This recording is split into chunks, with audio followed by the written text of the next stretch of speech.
fármacos, ¿no? Vamos a reconocer los principios generales de farmacoterapia y en la parte final, si no nos alcanza ahora aquí en la teoría, ya en la parte práctica de la semana que viene, veremos un poquito también acerca de redacción de receta. Algunas preguntas que vamos a poder responder al final de la clase de hoy. ¿El mismo fármaco podrá ser útil en todos los pacientes? Obviamente que no, ¿no? Yo puedo tener 3 o 4 pacientes distintos con un mismo cuadro de dolor.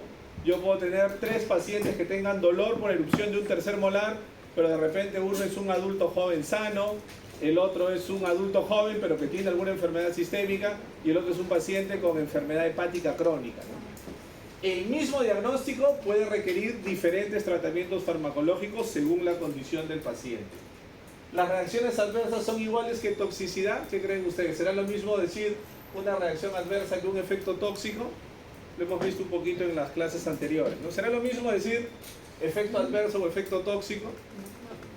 ¿Por qué no? ¿Cuál será la diferencia, creen ustedes? ¿Cuál será la diferencia? ¿Hace mucho calor o soy yo que tengo calor? Todos los fármacos tienen reacciones adversas. Ya. ¿Y La efectos toxicidad tóxicos? está en la dosis, ¿no? Aunque usted hace mucha bulla, no se escucha bien. Bueno. ¿Cuál es la principal diferencia, jóvenes? Que las reacciones adversas son efectos indeseados que se presentan en las dosis usuales de un fármaco. Por ejemplo, del ejemplito que les ponía hace un rato el doctor Franco en la pregunta, ¿no? Si yo tengo un dolor dentario y tomo naproxeno, de repente el naproxeno me alivia ese dolor pulpar, pero como vamos a ver más adelante, naproxeno es un fármaco terriblemente gastrolesivo. Me alivia el dolor pulpar, pero me causa gastritis. En la dosis usual que yo lo empleo, eso es una reacción adversa, un efecto indeseado que se produce en las dosis usuales de un fármaco.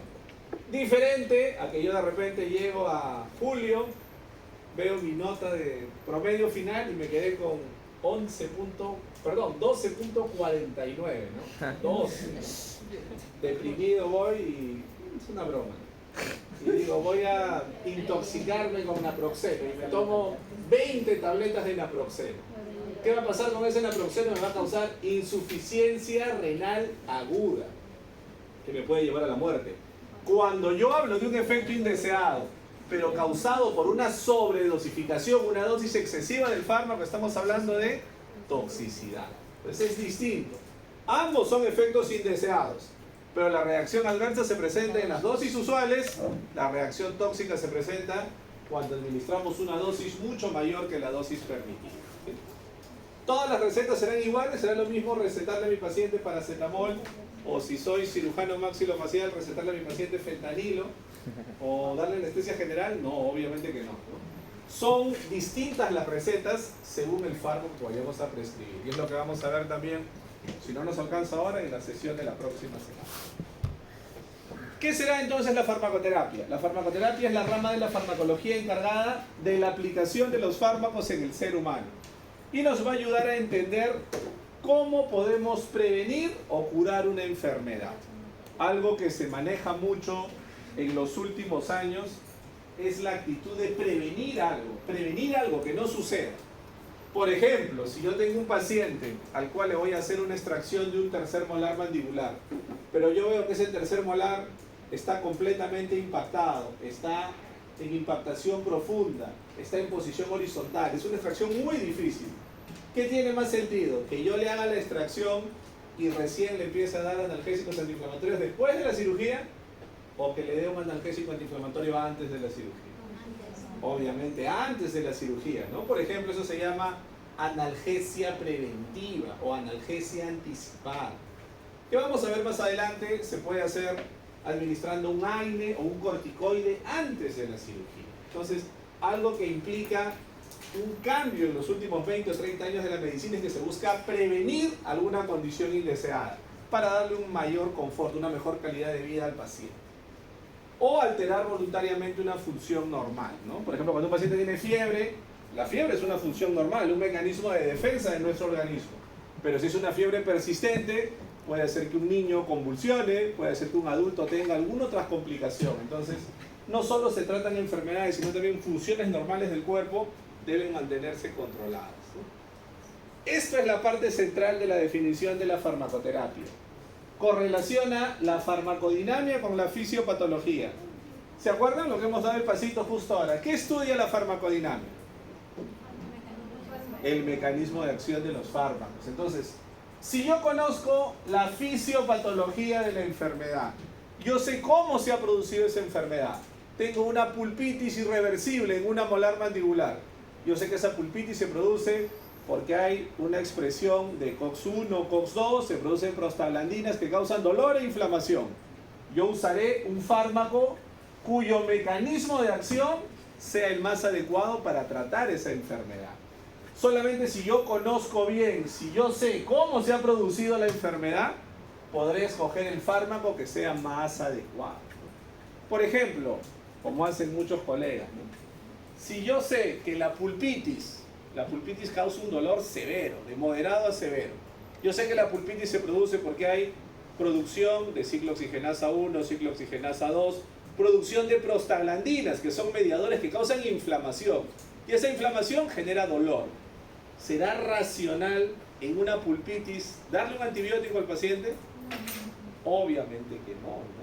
Pero a veces algunos colegas equivocadamente piensan que porque hay mucho dolor es porque hay infección y no es así. Entonces, eso es lo más básico que podemos entender de farmacoterapia. Yo tengo que conocer la fisiopatología, cómo se produce esa enfermedad para utilizar el antibiótico, el analgésico, el antiinflamatorio, el fármaco que sea más adecuado para esa condición, ¿no?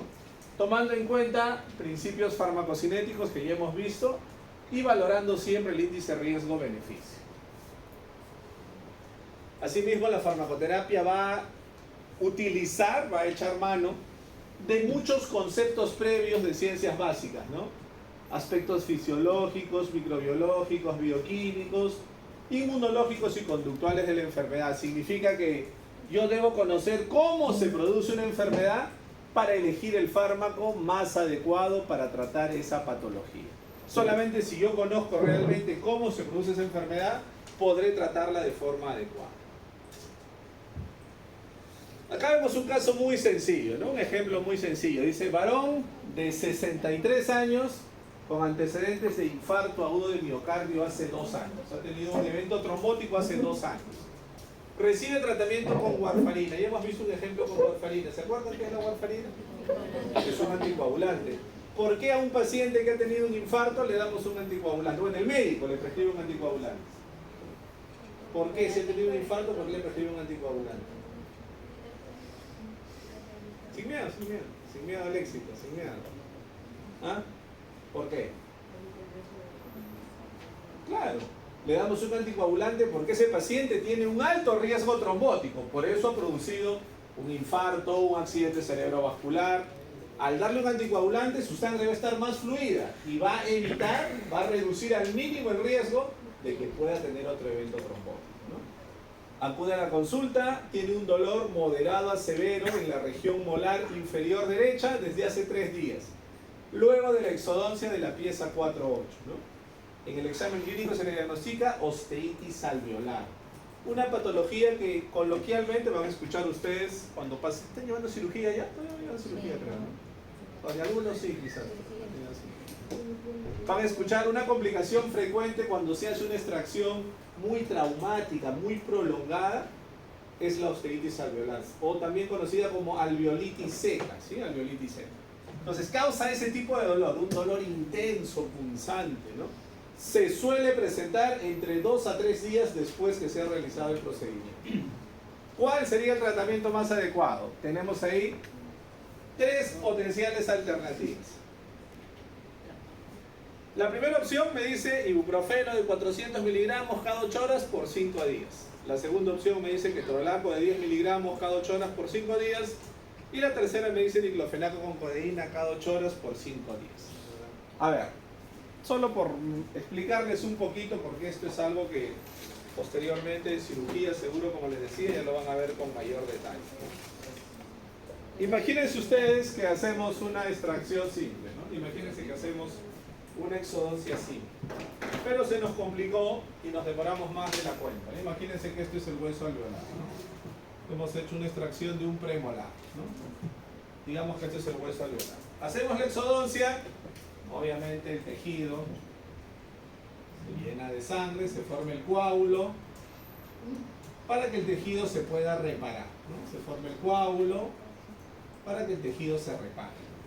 Pero ¿qué sucede en algunos casos? Que como resultado de un procedimiento muy traumático, hemos hecho mucha fuerza, hemos a veces incluso fracturado una de las tablas, una tabla vestibular o una tabla lingual, si es una extracción a nivel mandibular. Podría suceder que este coágulo se desorganiza, se disuelve y el alvéolo se queda vacío. ¿Qué pasa si el alvéolo se queda vacío, jóvenes? Si no hay un coágulo dentro de ese alvéolo, ¿qué creen que puede pasar? Obviamente, fácilmente van a ingresar las bacterias que tenemos en la cavidad oral. Las bacterias que tenemos en la cavidad oral van a colonizar la pared de este alvéolo. Van a colonizar y la pared del alvéolo se va a inflamar. ¿Sí? El hueso alveolar se va a inflamar porque es colonizado por las bacterias.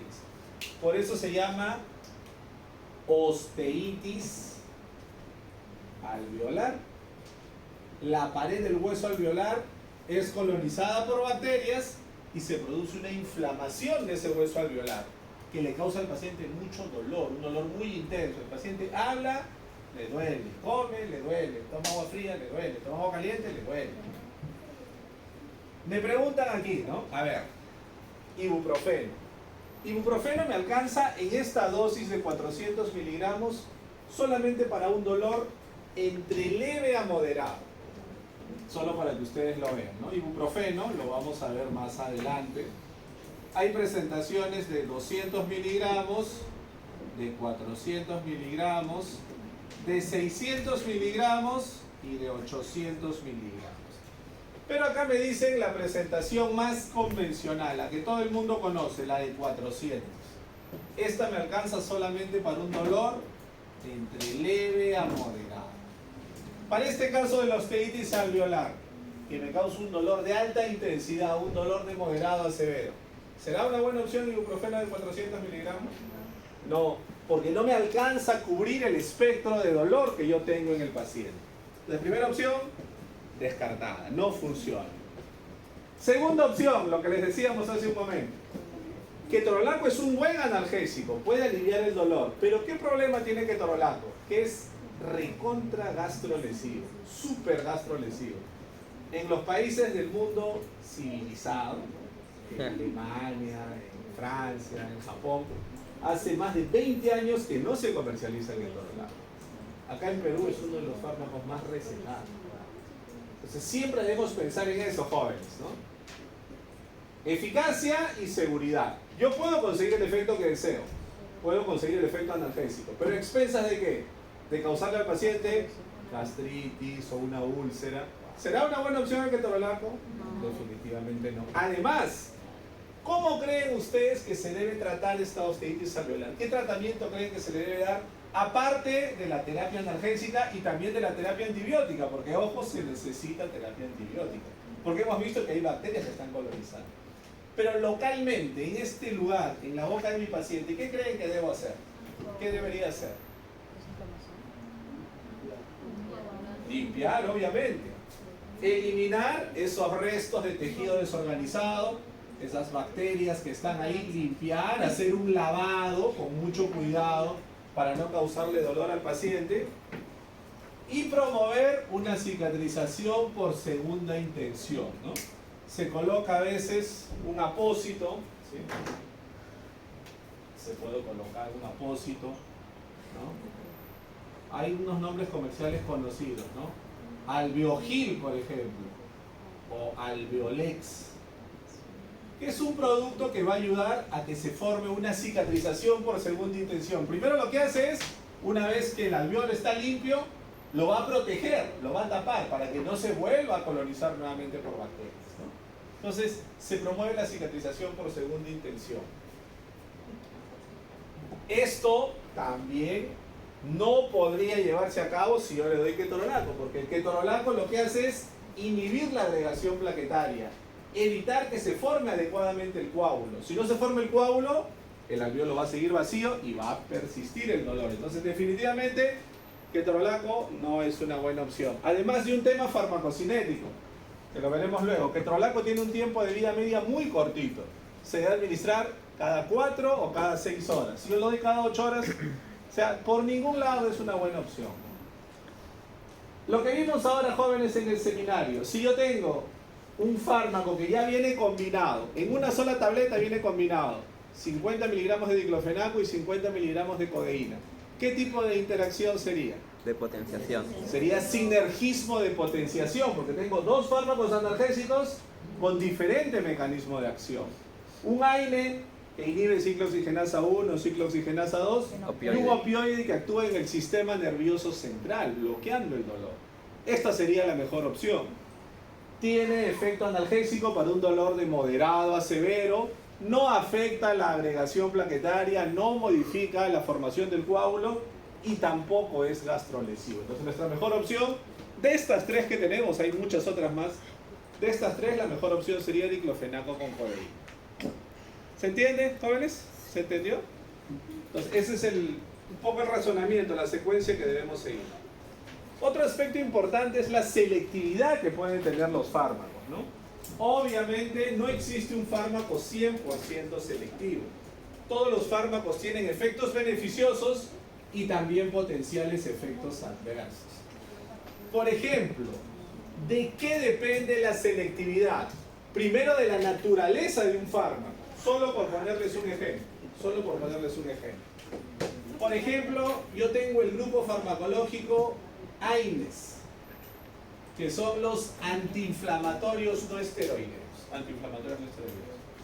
Todos los AINES en general, como grupo, todos en general, son fármacos potencialmente gastrolesivos. Todos potencialmente gastrolesivos. Pero yo tengo, por ejemplo, en AINES tengo ketorolaco, tengo, por ejemplo, naproxeno, tengo, por ejemplo, ibuprofeno, tengo, por ejemplo, flurbiprofeno, tengo, por ejemplo, diclofenaco, tengo, por ejemplo, meloxicam, entre otros. Entonces me dice, depende de la naturaleza del fármaco. Todos son AINES, pero por ejemplo, yo veo de todos estos, ¿cuál es el menos selectivo? ¿Cuáles son los menos selectivos? Los que tienen más efectos adversos. Ketorolaco y naproxeno son los que tienen el mayor riesgo de gastrolesividad. La más alta gastrolesividad, el mayor riesgo de gastrolesividad.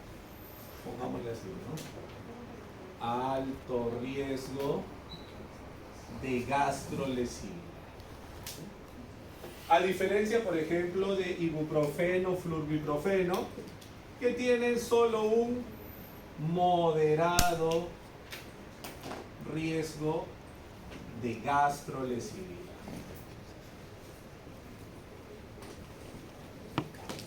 Y a su vez, a diferencia de diclofenaco, meloxicam, que tienen bajo riesgo de gastrolesividad. ¿Se dan cuenta de la diferencia? Todos son AINES, todos son antiinflamatorios no esteroideos, pero su selectividad va a depender de la naturaleza del fármaco. ¿Quiénes de estos que vemos acá son más selectivos? Diclofenaco, meloxicam, menor riesgo de efectos adversos. Medianamente selectivos, ibuprofeno, flurbiprofeno, moderado riesgo de efectos adversos. Poco selectivos, ketorolaco, naproxeno, alto riesgo de efectos adversos. ¿Se entiende, jóvenes? ¿Sí? ¿Se entiende? También dependerá, obviamente, de la dosis administrada. Por ejemplo, si yo hablo de ibuprofeno, hablo de que tenemos presentación de 200, 400, 600 y 800. ¿Con cuál de estas dosis creen ustedes que habrá mayor riesgo de gastrolesividad? 800. Obviamente, a mayor dosis se pierde selectividad y puede empezar a aparecer más efectos adversos. A menor dosis hay menos efectos adversos, pero también de repente no nos alcanza para que nosotros deseamos, ¿no? Entonces hay que tener claro que en algunos casos, cuando el dolor es moderado o severo, sí vamos a necesitar utilizar 600 u 800 miligramos. Pero con mucho cuidado, porque sabemos que necesitamos esta mayor dosis porque el dolor de mi paciente es de mayor intensidad, pero sabemos que al usar mayor dosis también habrá mayor potencial riesgo de efectos adversos. ¿Sí? ¿Se entiende? Y obviamente también de las características de cada paciente. Si yo le doy ibuprofeno, por ejemplo, ya, el ejemplo que acabamos de poner, le doy ibuprofeno de 800 miligramos a un adulto joven sano que tiene una pulpitis irreversible, como ustedes, un paciente de 18, 19, 20 años, con una pulpitis irreversible, le doy 800 miligramos cada 8 horas por 3 días. Y por otro lado viene un paciente adulto mayor, que tiene 70 años, que es hipertenso, diabético, toma muchos medicamentos, y yo también le doy 800 miligramos cada 8 horas de ibuprofeno. ¿En cuál de los dos habrá mayor riesgo de gastrolesividad? ¿Por qué? Porque ese paciente, por ser adulto mayor, más susceptible a la gastrolesividad, por ya estar tomando muchos fármacos por otra indicación médica, es más susceptible a la gastrolesividad. ¿Se entiende, jóvenes? Entonces depende realmente de varios factores, como acabamos de comentar. Tener en cuenta que existe una relación directa, ¿no?, entre dosis prescrita y dosis administrada. Vamos a ver que cuando yo hago mi receta, cuando hago mi prescripción, yo debo colocar en la receta todos los datos de la especialidad farmacéutica. ¿Cuál es el principio activo? ¿En qué concentración lo voy a administrar? ¿Qué forma farmacéutica voy a elegir? Si voy a elegir tabletas, comprimidos, cápsulas. Si es un paciente pediátrico, si le voy a dar un jarabe, una suspensión, un elixir, ¿sí? Eso debo detallarlo de forma muy precisa en la receta, para que lo que yo le quiero dar al paciente sea lo que realmente el paciente se va a administrar. Porque de la dosis administrada depende la concentración que alcance el fármaco en el lugar de acción, en ese tejido que está inflamado, que está con dolor, y de eso va a depender la intensidad del efecto. Entonces hay una relación directa, como lo hemos visto en este ejemplo de ibuprofeno, ¿no? A mayor dosis, mayor intensidad del efecto. Pero como hemos visto, siempre dentro de un rango. Hay una dosis máxima permitida. ¿Se acuerdan que vimos la semana pasada en la práctica? Hay una dosis máxima permitida. En el caso de ibuprofeno, por ejemplo, la dosis máxima es 2.400 miligramos al día. Por eso yo puedo usar, según la intensidad del dolor, 400 o 600 o incluso hasta 800 miligramos cada 8 horas, sin pasarme de 2.400 miligramos al día. ¿Qué pasará si me excedo de ese nivel? Si supera los 2.400 miligramos, habrá toxicidad, insuficiencia renal aguda, problemas hepáticos, etc. Entonces, siempre a mayor dosis, mayor intensidad del efecto, sin superar el límite de la dosis máxima permitida. Otro aspecto importante, jóvenes, que tenemos que poner siempre en práctica son las estrategias para individualizar el tratamiento. No puede ser posible que a todos los pacientes les querramos dar siempre el mismo fármaco. Debemos conocer las características individuales de cada paciente para elegir el fármaco que sea más adecuado para él, ¿no? ¿Qué es lo que me dice ahí? Debemos conocer las propiedades farmacocinéticas, ¿no? Cada fármaco que vamos a administrar, cuál es la concentración máxima que debe alcanzar, cómo es su tiempo de vida media, si se va a usar cada 6, cada 8, cada 12 o cada 24 horas. Todo eso, toda esa información me la da la farmacocinética para el paciente en particular. Vamos a ver ahora. Ya sabemos que la posología es la rama de la farmacología que se encarga del estudio de la dosificación. ¿No se acuerdan que vimos en la práctica de la semana pasada? Veamos otro casito entonces, antes de tomar un pequeño receso para respirar un poco, que hace mucho calor. Hace mucho calor y veo que algunos vienen obligados. Los veo y me da más calor. Está con su chullo ahí atrás. Estamos en otro clima. A ver, varón de 59 años que tiene diagnóstico síndrome metabólico. Tiene al mismo tiempo hipertensión, obesidad y diabetes mellitus tipo 2. Se encuentra en tratamiento. Para la hipertensión toma captopril, 25 miligramos cada 12 horas. Para la diabetes toma metformina de 850 miligramos cada 8 horas. Y por el riesgo cardiovascular y la obesidad, toma ácido acetil salicílico, nuestra conocida aspirina, 100 miligramos, una vez al día. Paciente ya viene con 3 enfermedades y toma 3 tratamientos médicos distintos, ¿no? Tiene dolor moderado, persistente, de tipo pulsátil desde hace 2 días. Se diagnostica pulpitis irreversible en la pieza 1.6. ¿Cuál será el tratamiento más adecuado?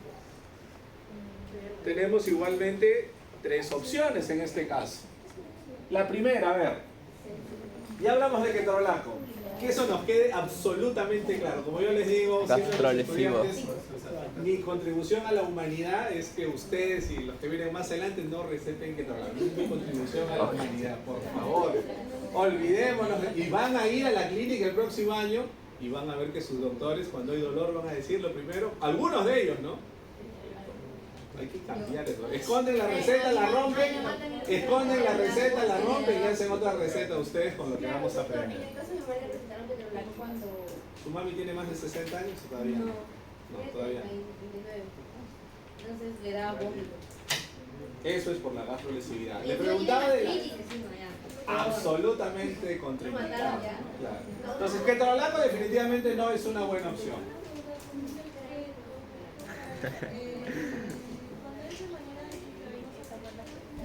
Es otra cosa para que sepan, jóvenes. Ketorolaco es buen analgésico, súper gastrolesivo, pero además no tiene buen efecto antiinflamatorio.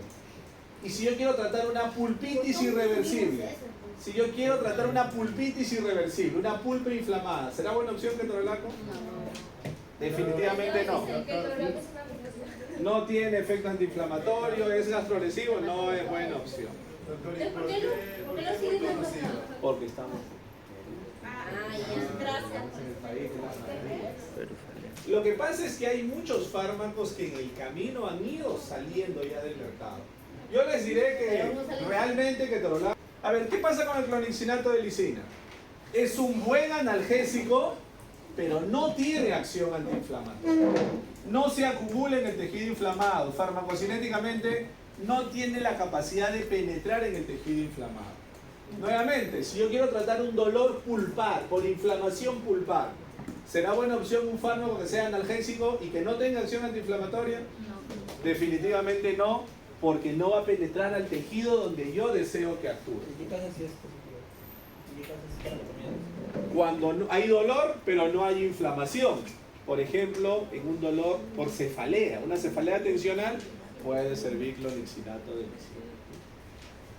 Meloxicam, lo que preguntaban ahora en el pasito, ¿no? Meloxicam. Meloxicam, si es un aire, lo hemos visto hace un momento, ¿se acuerdan? Bajo riesgo de gastrolesividad, buena acción analgésica, buena acción antiinflamatoria. Solamente 15 miligramos significa que tiene alta potencia. IV oral, IV inyectable, bastante versátil. Y algo sumamente importante para este paciente. Si se dieron cuenta, ¿qué edad tenía el paciente? ¿Menos de 60 o más de 60? Más de 60. ¿Cuántos medicamentos toma? 3 medicamentos, uno cada 8, imagínense, ¿no? Toma un medicamento cada 8 horas. Metformina cada 8 horas, ¿verdad?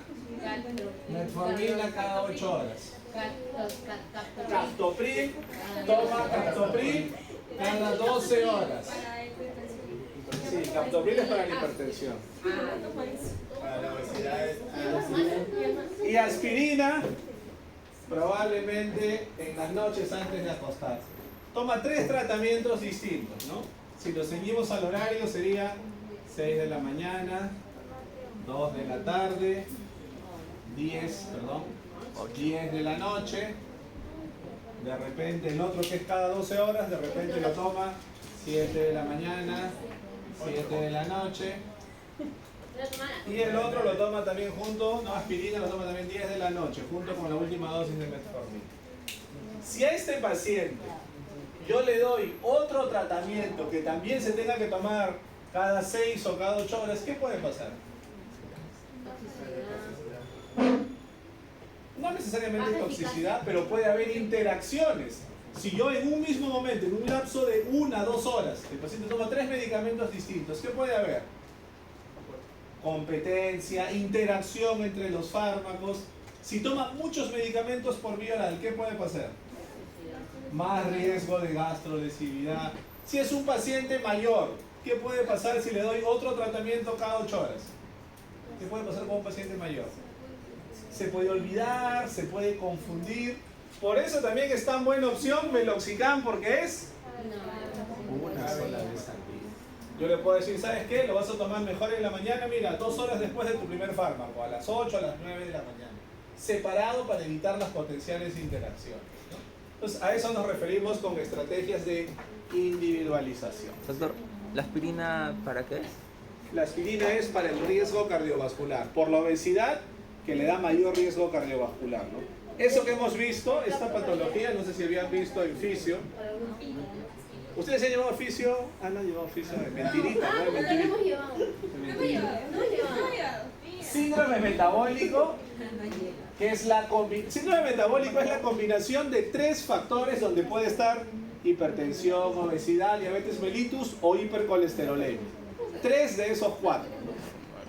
Esto condiciona un altísimo riesgo de formación de trombos. Entonces, para reducir la formación de trombos, se utiliza aspirina. Jóvenes, tomamos 5 minutos de receso, ¿sí? 5 minutos para